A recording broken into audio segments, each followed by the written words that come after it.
नमस्कार, मी श्रीधर जोशी. आपण पाहतात व्हिडिओ चॅनल कर्मचारी मित्र. बंधुभगिनींनो, आपल्याला कल्पना आहे की कर्मचाऱ्याला त्याच्या गैरवर्तणुकीबद्दल किंवा त्याच्या कामामध्ये दिरंगाईबद्दल त्याला 2 प्रकारच्या शिक्षा दिल्या जाऊ शकतात. त्याची वर्गवारी आहे, एक किरकोळ शिक्षा आणि जबर शिक्षा. आता किरकोळ शिक्षा आणि जबर शिक्षा कुठल्या आहेत हे महाराष्ट्र नागरी सेवा शिस्त व अपील नियम 1979च्या नियम 5 मध्ये नमूद केलेलं आहे. आपल्याला ही देखील कल्पना आहे की किरकोळ शिक्षा देण्याची कार्यपद्धती आणि जबर शिक्षा देण्याची कार्यपद्धती वेगळी आहे. आता जबर शिक्षा देण्याची कार्यपद्धती जी महाराष्ट्र नागरी सेवा शिस्त व अपील नियम 1979च्या नियम 8 मध्ये नमूद केलेली आहे आणि किरकोळ शिक्षा देण्याची कार्यपद्धती नियम 10 मध्ये नमूद केलेली आहे. आता किरकोळ शिक्षा ज्या दिलेल्या आहेत त्यामध्ये कर्मचाऱ्याची वेतनवाढ रोखणे ही देखील किरकोळ शिक्षा समजली जाते.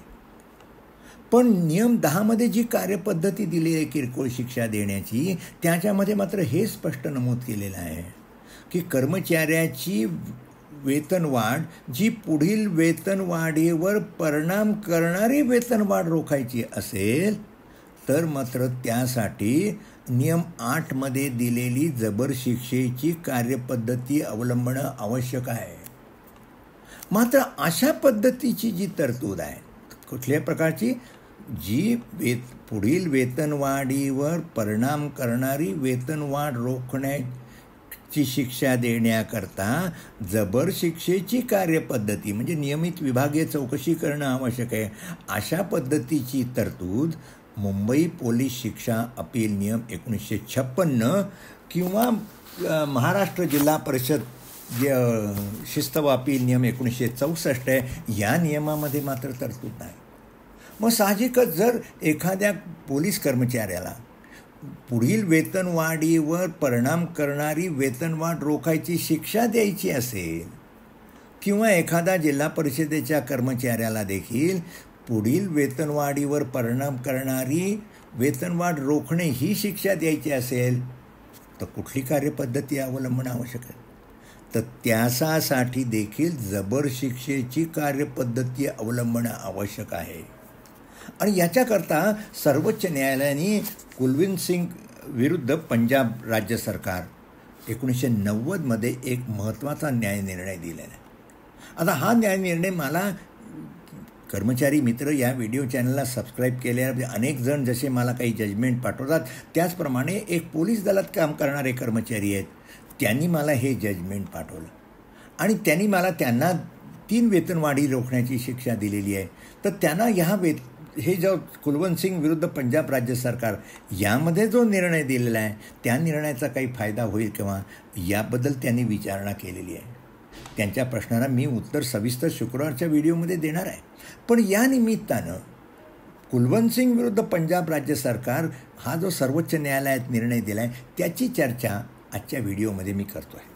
आता ह्या प्रश्न का हे न्यायनिर्णय महत्त्वाचा आहे की या प्रकरणामध्ये देखील कर्मचाऱ्याला पुढील वेतनवाढीवर परिणाम करणारी वेतनवाढ रोखण्याची शिक्षा किरकोळ शिक्षा दिली होती आणि म्हणून मग त्या कर्मचाऱ्याचे साधक म्हणणं, परंतु ती देताना देखील किरकोळ शिक्षा देण्याची कार्यपद्धती म्हणजे फक्त त्याला मेमो दिला होता आणि त्याला पुढील 2 वर्ष वेतनवाढी पुढील परिणाम करणाऱ्या वेतनवाढी रोखण्याची शिक्षा दिली होती. आणि म्हणूनच मग या ठिकाणी काय झालं, हा फूड इन्स्पेक्टर होते आणि त्यांनी सांगितलं की 2 इन्क्रिमेंट विथ कम्युलेटिव्ह इफेक्ट ही किरकोळ शिक्षाने देण्यात आली. आणि याच्यासाठी नियमांमधले जे होते पंजाब सिव्हिल सर्व्हिसेस म्हणजे आपल्याकडे जे महाराष्ट्र नागरी सेवा शिस्त व अपील नियम आहेत तसेच Punjab civil services punishment and appeal rules आहेत 1978, त्याप्रमाणे ही किरकोळ शिक्षा देण्यात आली. आता मग या साहजिकच अर्जदार मात्र सिव्हिल कोर्टामध्ये गेला आणि तिथे काय त्याने डिक्लेरेशन मागितलं की मला दिलेली जी शिक्षा आहे ही शिक्षा ही मेजर पेनल्टी आहे, कारण मला माझी वेतनवाढ रोखण्याची ही पुढील वेतनवाढीवर परिणाम करणारी असल्यामुळे ही माझी मेजर पेनल्टी आहे आणि ही मेजर पेनल्टी देण्याकरता जे प्रोसिजर ते फॉलो न करता ही मला शिक्षा दिलेली आहे आणि त्यामुळे ही शिक्षा रद्द होणं आवश्यक आहे. त्याच्याकरता त्यांनी सिव्हिल कोर्टामध्ये त्यांनी ॲप्लिकेशन केलं. सिव्हिल कोर्टाने अगदी बरोबर त्यांनी सांगितलं, ट्रायल कोर्टाने सांगितलं की याप्रमाणे यांनी म्हटलं त्याप्रमाणे कम्युनिटी इफेक्ट आहे आणि म्हणून ही मेजर पेनल्टी आहे. आणि म्हणून ट्रायल कोर्टाने त्या अर्जदार जो आहे कुलवंत सिंग त्याच्या फेवरमध्ये डिक्री पास केली आणि जी शिक्षा देण्याचा आदेश काढला होता तो रद्दबातल ठरवला. मग पंजाब प्रशासनानं जिल्हा न्यायालयामध्ये त्याच्याविरुद्ध अपील केलं आणि जिल्हा न्यायालयाने पण देखील ट्रायल कोर्टाने जी आदेश दिलेला होता तो कायम केला. म्हणजेच थोडक्यात ट्रायल कोर्टाने जे सांगितलं होतं की ही जी पेनल्टी दिलेली आहे विथ कम्युनिटी इफेक्ट आहे, जरी ती किरकोळ शिक्षा असली तरी ती वेतनवाढी कम्युनिटी इफेक्टमध्ये असल्यामुळं त्याच्यासाठी जबर शिक्षा देण्याचीच कार्यपद्धती अवलंबणं आवश्यक आहे. आणि म्हणून डिस्ट्रिक्ट कोर्टाने ट्रायल कोर्टाचा जो आदेश होता तो कायम केला. त्याच्याविरुद्ध पंजाब शासन पुन्हा त्यांनी उच्च न्यायालयात अर्ज केला आणि उच्च न्यायालयाने मात्र या प्रकरणामध्ये उच्च न्यायालयाने असं सांगितलं की वेतनवाढी रोखणे ही शिक्षा आहे, ही किरकोळ शिक्षा आहे आणि म्हणून त्याप्रमाणे किरकोळ शिक्षेची कार्यपद्धतीचा अवलंब करून कर्मचाऱ्याला वेतनवाढ रोखण्याची शिक्षा दिलेली आहे. जरी ही वेतनवाढ पुढील वेतनवाढीवर परिणाम करणारी असली तरी ही किरकोळ शिक्षा आहे. म्हणून त्यांनी ट्रायल कोर्टाने आणि जिल्हा न्यायालयाने दिलेला आदेश रद्द ठरवला. याच्या विरुद्ध अर्जदार जे मगाशी मी सांगितलं कुलवंत सिंग हे सर्वोच्च न्यायालयामध्ये गेले आणि सर्वोच्च न्यायालयामध्ये एक न्यायनिर्णय अत्यंत महत्त्वाचा झाला. सर्वोच्च न्यायालयाने असं सांगितलं की जेव्हा जरी वेतनवाढ रोखणे ही किरकोळ शिक्षा असली तरी जेव्हा एखाद्या कर्मचाऱ्याची वेतनवाढ पुढील वेतनवाढीवर परिणाम करणारी असेल तेव्हा ती एक प्रकारे काय होतं की जणू काही त्याला वेतन श्रेणीमध्ये पूर्वपदावरच आणल्यासारखं होतं. आणि 2 वर्षानंतर, कारण त्याला 2 वेतनवाढी रोखलेल्या होत्या, म्हणून 2 वर्षानंतर पुन्हा पहिल्यापासून म्हणजेच पुढच्या 2 वर्षातल्या त्याला काही वेतनवाढी मिळणार नसतात किंवा कम्युनिटी इफेक्टवर असल्यामुळं त्याचा कायमच्या 2 वेतनवाढीपासून त्याला मुक्त व्हावं लागतं. आणि म्हणजेच एक प्रकारे त्यांनी सांगितलं की त्याला लोअर स्टेजमधल्या आणल्यासारखं होतं आणि म्हणून ही मेजर पनिशमेंटच आहे, ही जबर शिक्षा आहे. आणि म्हणून जबर शिक्षा देण्यासाठीची जी कार्यपद्धती म्हणजेच सविस्तर विभागीय चौकशी करणं आवश्यक आहे.